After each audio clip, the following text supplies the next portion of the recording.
How to fix read message not sent. Hello guys, if you want to fix this problem, first step, click settings, click apps and notifications, click apps and wait a second for loading. Scroll down for shares app or click here for shares your app threads.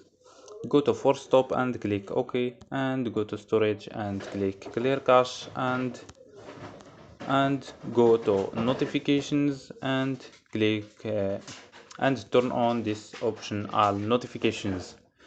So don't forget like and subscribe. Bye.